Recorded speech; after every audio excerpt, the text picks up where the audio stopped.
Buenas noches, mi nombre es Mecho Martínez y les voy a presentar mi posición sobre la levitación magnética. Pero antes de empezar con todo este concepto de la levitación magnética, es importante entender el concepto de superconductores, que es el concepto más largo y más extenso y el que más se aplica en la vida cotidiana. Entonces, los superconductores. Antes de empezar a hablar de los superconductores, es importante entender una ley que es la ley de Joule, que explica la resistencia de los materiales conductores por la electricidad o corriente eléctrica. ¿Qué explica la ley de Joule? La ley de Joule explica toda resistencia que tiene todo tipo de material conductor por el paso de los electrones en forma de corriente eléctrica. Esto quiere decir que si los electrones pasan por un material como corriente eléctrica, al chocar con los iones de dicho material van a tener un cambio de energía cinética a térmica. Esto lo que hace es producir calor, porque toda energía se libera en forma de calor y el material se calienta. Es por eso que todos los materiales que son conductores tienen un límite de resistencia. Entonces, como ya se sabe, generalmente se conoce lo del electromagnetismo, porque desde la electricidad y el magnetismo están relacionados y están relacionados directamente, y desde uno se puede provocar el otro y así sucesivamente.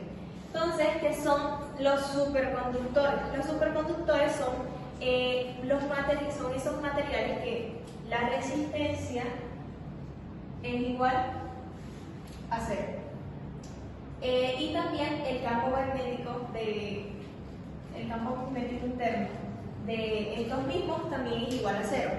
Pero en sí, los superconductores son todos esos materiales que pueden tener corriente eléctrica, pero al estar a bajas temperaturas, por debajo de menos 260 grados, alcanzan un punto crítico en el que simplemente no hay resistencia y el campo magnético que generalmente estos materiales tienen internamente se va a ir externo, como así, por ejemplo.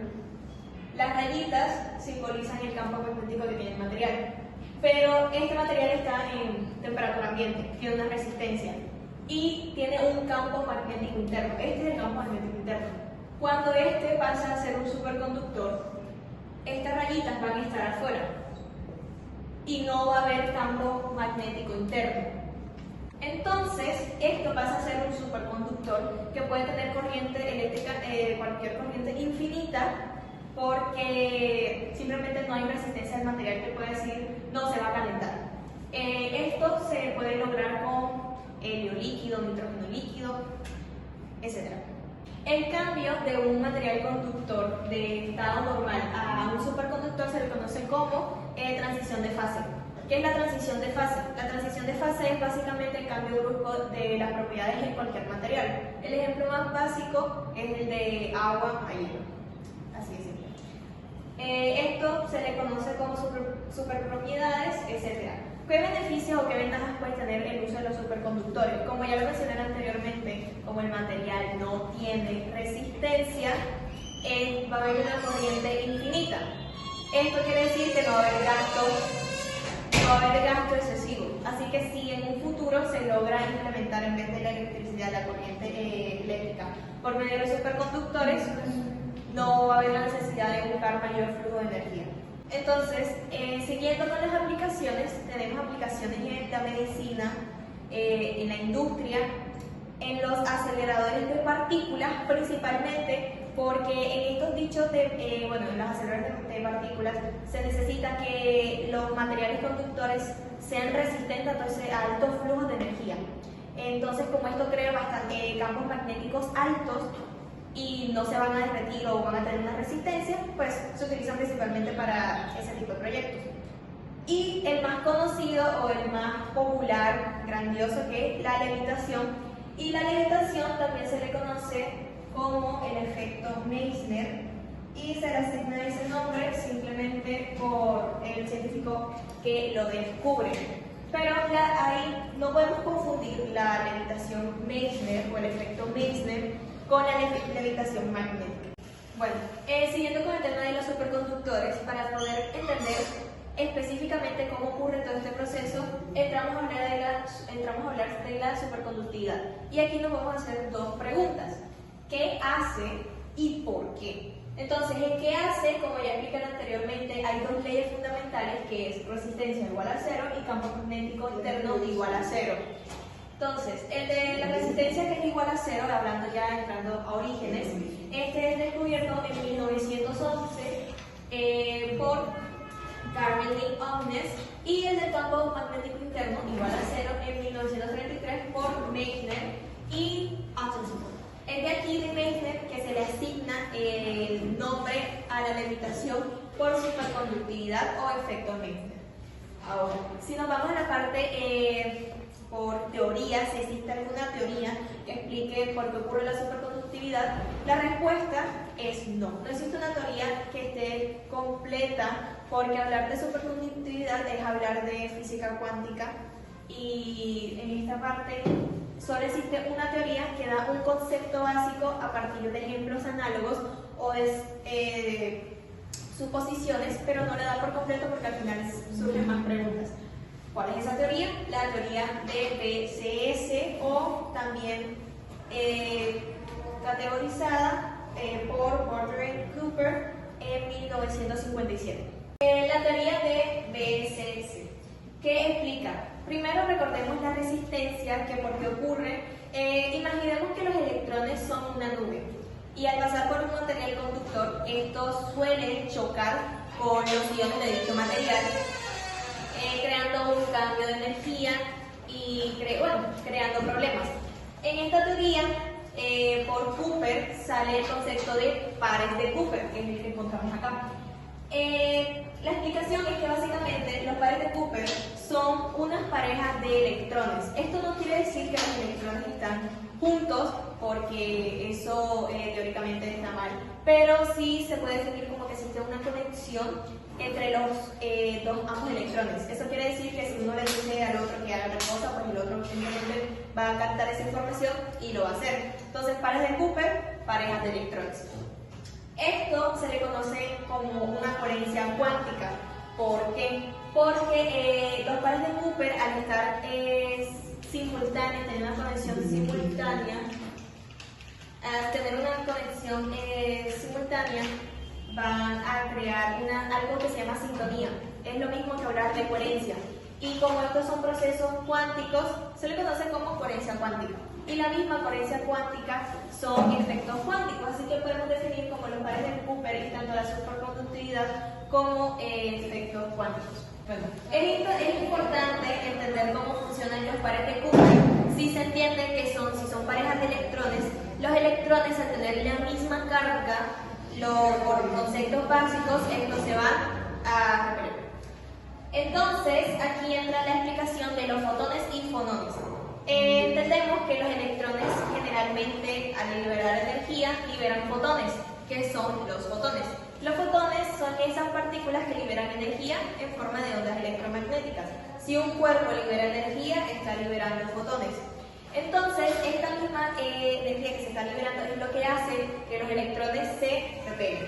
Pero, ¿qué son los fonones? Los fonones es el punto clave en los pares de Cooper, porque el material, al estar a niveles por debajo de la temperatura crítica, va a haber una vibración simultánea. Eso quiere decir que se va a dar una coherencia. Y a esa vibración simultánea en una red atómica perteneciente a un sólido se le conoce como fonones. ¿Por qué? Porque se está dando una vibración simultánea y una coherencia. Entonces, esta vibración que se da específicamente hace que los electrones se junten por la creación de los fonones. Ahora, para finalizar, vemos un ejemplo análogo para poder entender esto del par de Cooper, la superconductividad.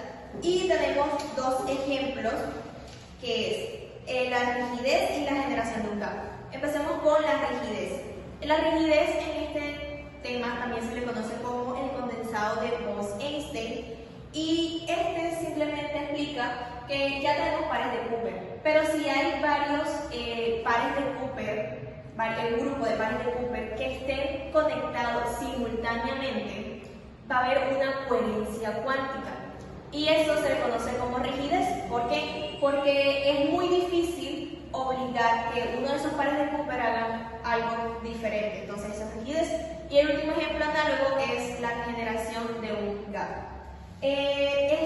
Generación de un gap o simplemente el gap es un salto de energía.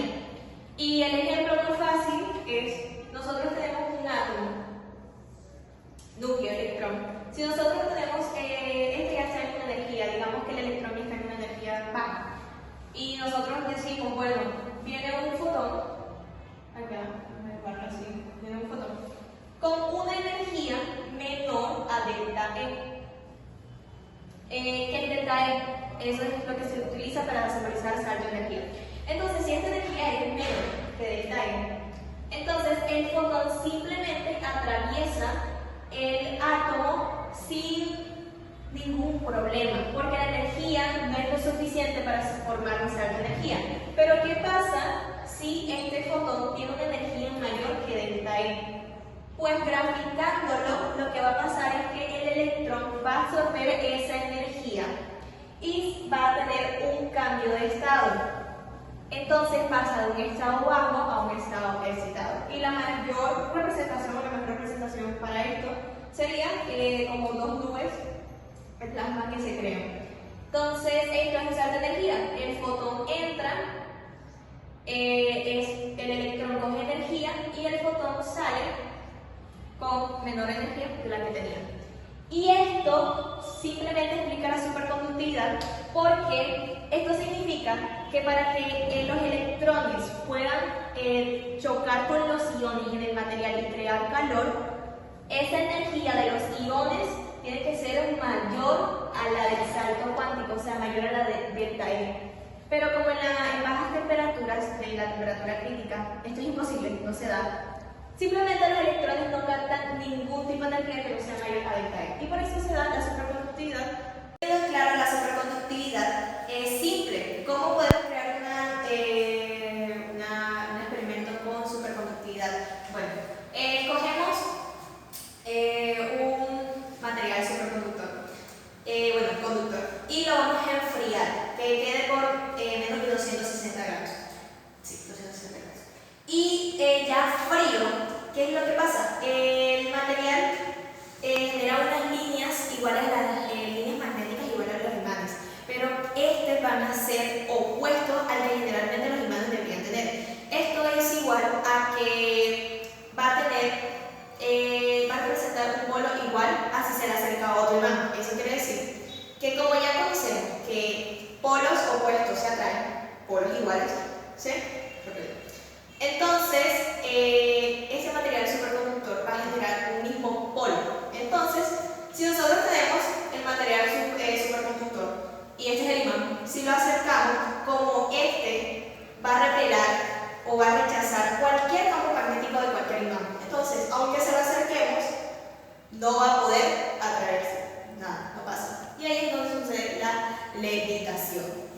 Existen muchos juguetes donde podemos encontrar pero se va a mover, bueno, en un tren de juguete. Este va a tener velocidad si existe un impulso dado por un impulso manual. ¿Por qué? Porque las vías del tren son un imán y el mismo tren es otro. Entonces es como el sistema más básico de superconductores y levitación.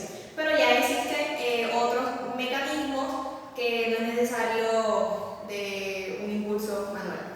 Y ahora, ya teniendo en cuenta esto, hay otro tipo de levitación que es por medio de las plataformas electromagnéticas. Y ejemplos fáciles es porque estas imitan el campo magnético de un imán. Ya se ha demostrado, pues el más famoso es por Faraday, que también se le atribuye la levitación magnética, que por un campo eléctrico produce un campo magnético y un campo magnético produce un campo eléctrico. Entonces, un experimento donde eran unas bobinas que estaban conectadas, corriente eléctrica, y había en particular una brújula que, al tener una corriente tan intensa, creaba un campo magnético tan intenso que la brújula cambiaba su eje. Y ahí es donde se descubrió que se produce tanto campo eléctrico como campo magnético. Pero para también descubrir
encendidos, empiezan a rotar y el campo magnético de ellos se refleja en la placa. Entonces la placa va a reflejar el mismo campo magnético de ellos y al reflejar el mismo campo magnético, como no son opuestos, son iguales, los repelen y simplemente se genera la levitación y ellos van a empezar a levitar. Pero como este no es un superconductor, se va a calentar por la liberación de energía.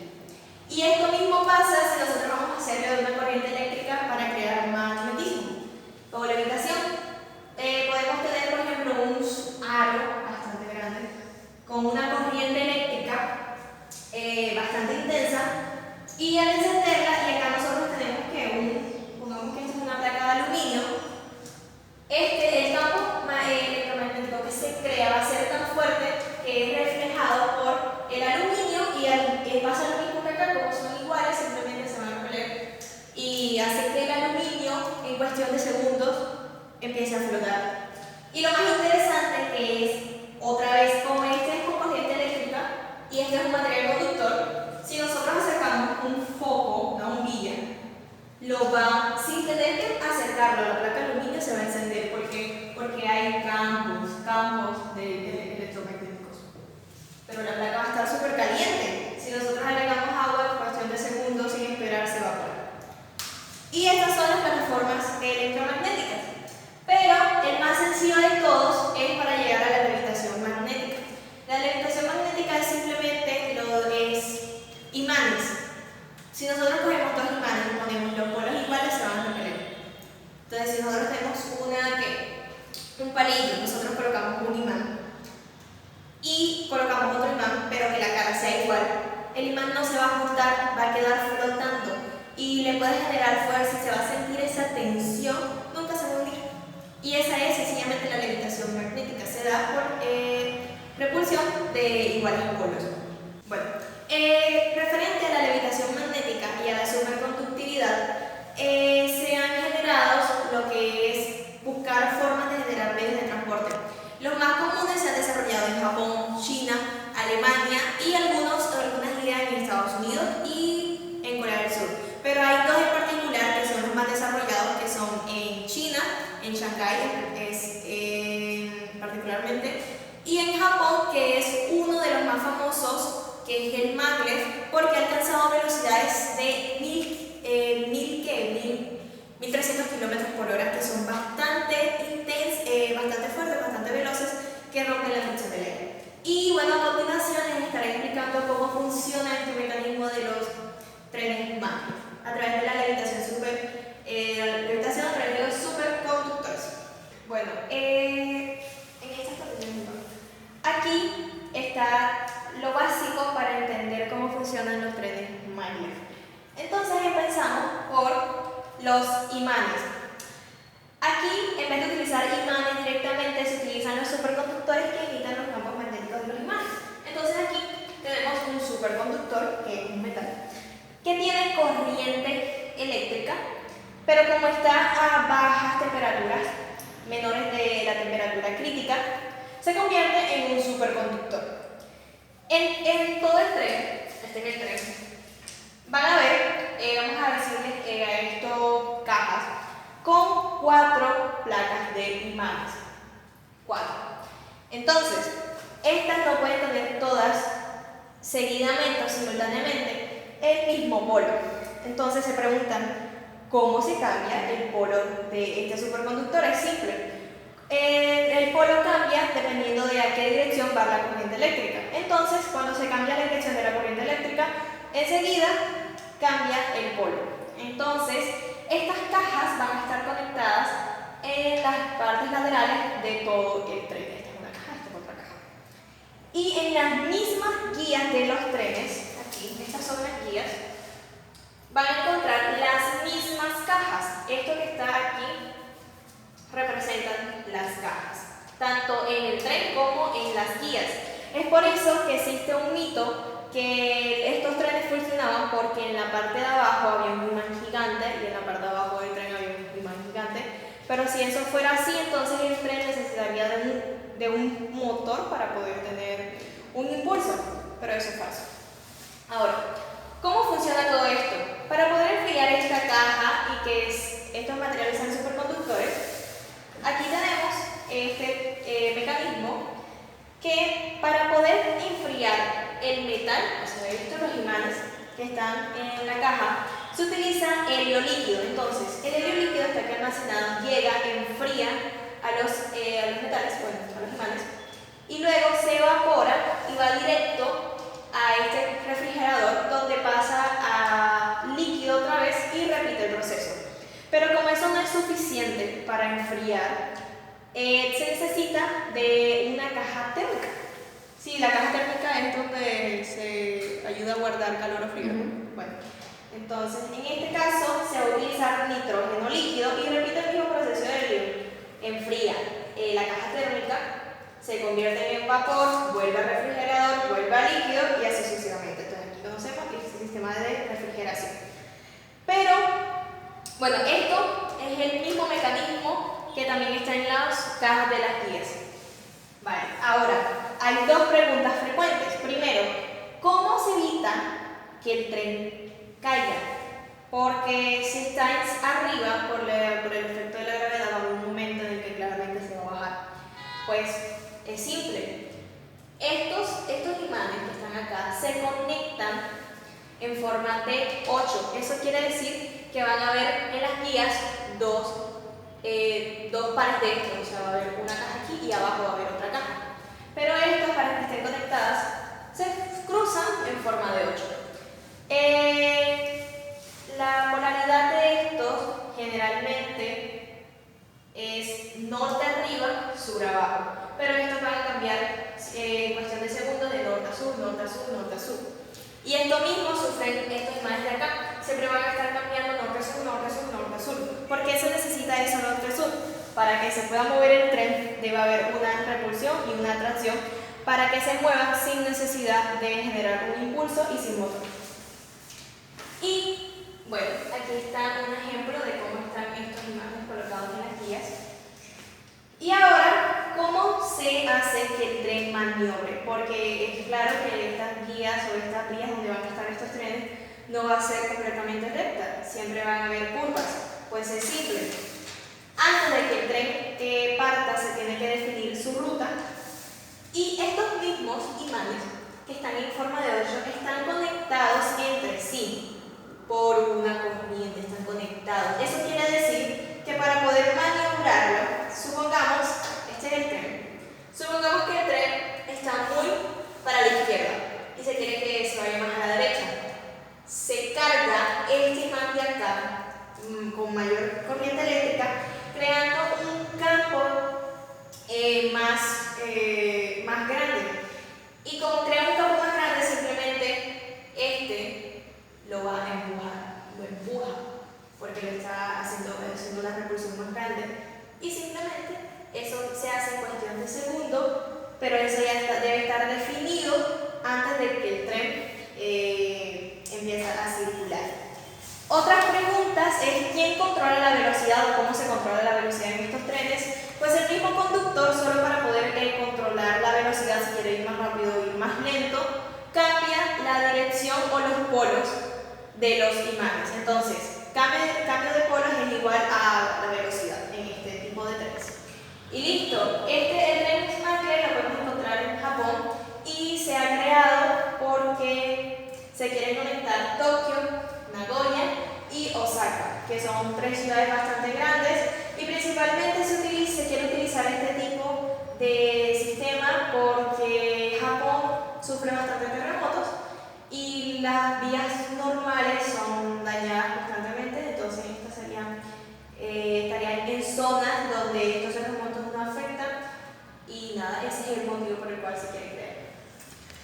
Y ya para finalizar, actualmente se sigue investigando todo tipo de implementación para estos tipos de sistemas para que sea